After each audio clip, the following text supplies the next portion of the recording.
This presentation is in regard to the trifold language of the teaching. I wanted to first tell you before I start this that this is in collaboration with David Hilbert and Eddie Martin. And they played a big part in putting this all together. And so we kind of did a collaboration here. And this is in regard to the three parts of the teaching. Truth is that which is given in reality and is evidential. One of my favorite quotes by Billy.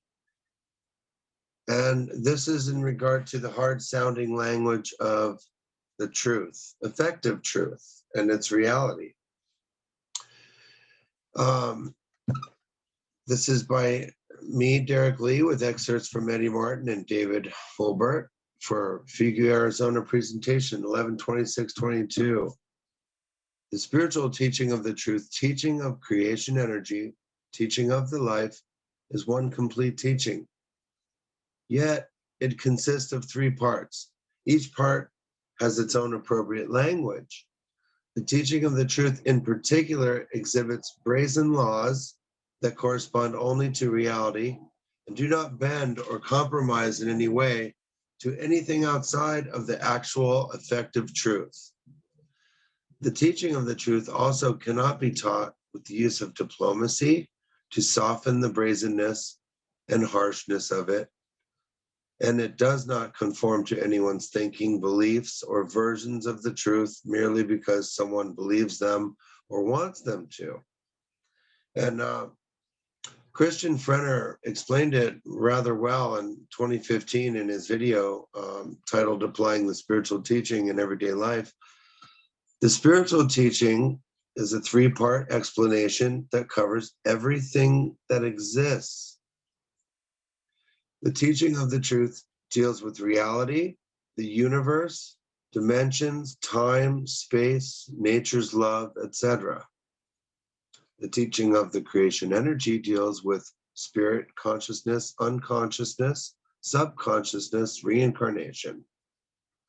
The teaching of the life deals with the interactions between human beings and the environment, love, peace, striving, hate, grief, virtues, chemistry, physics, mathematics, love, helping each other, etc.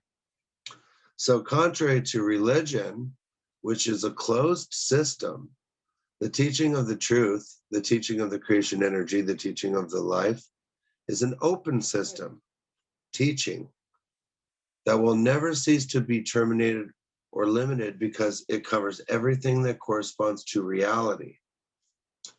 So here's an excerpt from Eddie Martin, which I found quite revealing and hasn't really been covered too much. So we covered it. This is of the three-part teaching. The first, the teaching of the spirit. Second, the teaching of creation energy. And third, the teaching of the life. So the teaching of the truth contains both recognizable and unacceptable truths. The unacceptable parts of the truth are unacceptable by the majority of the consciousness of the people of Earth. And attempting to expose these people to the unacceptable parts causes a great turmoil, agitation, and gavalt in the person, as some of you have probably experienced. This is harmful to them, and they will respond with anger and even violence. And we're kind of, David helped me a lot with this. He's showing on, these nice little depictions of people kind of going out of their mind, pulling their hair out, because the acceptable aspects of the truth are those creational lessons found and recognizable in free nature. And these people that have this rejection towards the truth, it could be dangerous. So the teaching of the truth deals with reality, the universe, dimensions, time, space, nature's love, etc. Even the most religious person, however, can recognize and find themselves in harmony with the teaching of the creation energy and the life. And this is a good conversation here because you notice that it's very difficult to talk to people that are heavily indoctrinated in religious belief. To talk to them about the truth is very, it's very offensive to them. So here's a great excerpt from Contact Report 36. Ptah says, therefore, let everyone recognize it himself or herself. If he or she endures the hard and undiplomatic language of truth and recognizes its value, then he or she is on the true path of evolution. But if he or she does not tolerate it and is disturbed by it, then he or she is not yet capable of high spiritual teaching and effective truth. Well, that's a real wham bam right there, because wow, that says, a lot about what we have to do to actually be able to have a relationship with the truth. So the teaching of creation energy has to do with psyche, intuitions, impulses, swinging waves, fine spiritual perception, the gamut or gamut, however you pronounce it, telekinesis, telepathy, healing of self and others, consciousness, powers and abilities, etc. And so the teaching of creation energy is the one that most fascinates and intrigues the human being, because everyone can recognize their consciousness block and consciousness from their life experiences. So the teaching of life deals with the interactions between human beings and the environment. Love, peace, striving, hate, grief, virtues, chemistry, physics, mathematics, helping each other.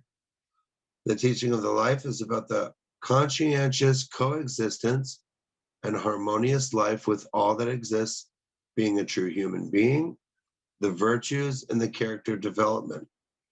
And here's a really nifty little graph that David conjured up with his magic. Is the wisdom is the quintessence of the whole learning process. So you see the wisdom lived experience is at the top. So we're going to start from the bottom here. The learning procedure, perception.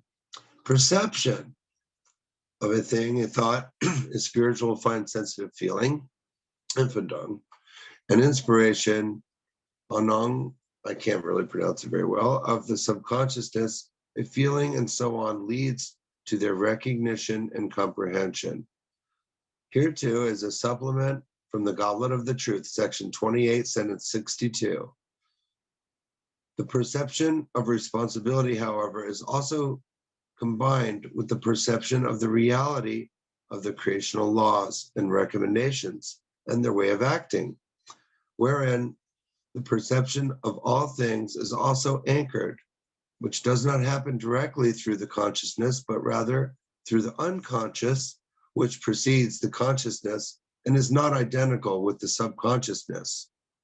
Every perception, therefore, occurs through the unconscious form preceding the consciousness, through which instantly unconscious thoughts and thereof conscious feelings are triggered, after which the consciousness and the conscious thoughts themselves are incorporated into the perception with a delay of 25 to 30 hundredths of a second.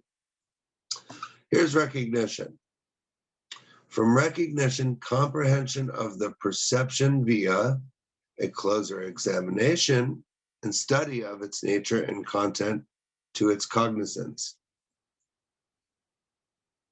Cognizance, consideration of all facts of the perception and the continual occupation with it leads to the understanding of all facts and to the cognition that it really is so. Cognition, recognizing the logic, etc., contained in the perception leads to certainty, to knowledge. Certainty, knowledge.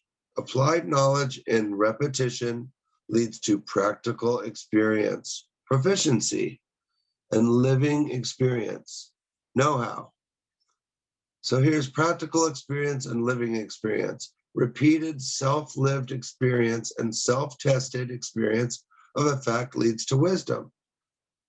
So here's David's favorite quote: knowledge moves mountains, belief makes slaves. And that's from the Om. And we want to leave a lot of time for discussion. And I'm not sure how much this has taken so far, but David, I want to let David mention a little bit about these books here, if David's able to. Yes, thank you, Derek. First of all, I didn't do that graphic. We found it on FIGU Canada, but it's certainly going to be in the chat shortly, and you all should save it and print it. So we discussed about 2 months ago, Derek and I were talking about some projects that we were thinking about, and we started to realize that Billy has three categories of the teaching that he's revealing to us, and therefore we thought, gee, maybe the books have actual themes. And so we came up with the idea to categorize the books just for awareness. And these are not certainly ultimately final. I haven't run this by Switzerland at all, but it's our opinion of what we've discovered. And so under the truth, you've got information from Arahat Arasada and the Goblet of the Truth and the Talmud Emmanuel. And this is how we looked at it. Teaching the Life, certainly the Way to Live, is one of the most beautiful books for that. They Are Here, the Psyche, and about the fluidal energies. And then the creational energy would be the Ur book that's recent, the symbols of the spirit. And there's a second page here, back to the symbols, the teaching of the truth, the book of Om. Under Life, we have Might of the Thoughts, Introduction to Meditation, Meditation in Clear Sight, and Wissen, Sein, and Weisheit in German. And then over the creational energy, we included the Dodecalogue. There's probably a few more that we could think of, though they're in German at the moment. So this is our little contribution to FIGU. It certainly should be thought about. It's not final. I think it's a good ballpark to get aware that there's a beautiful distinction in Billy's writings. And so we decided to call it TLC. Try a little TLC. And thank you very much for listening. And Salome, back to you. Okay, thanks a lot, Dave. And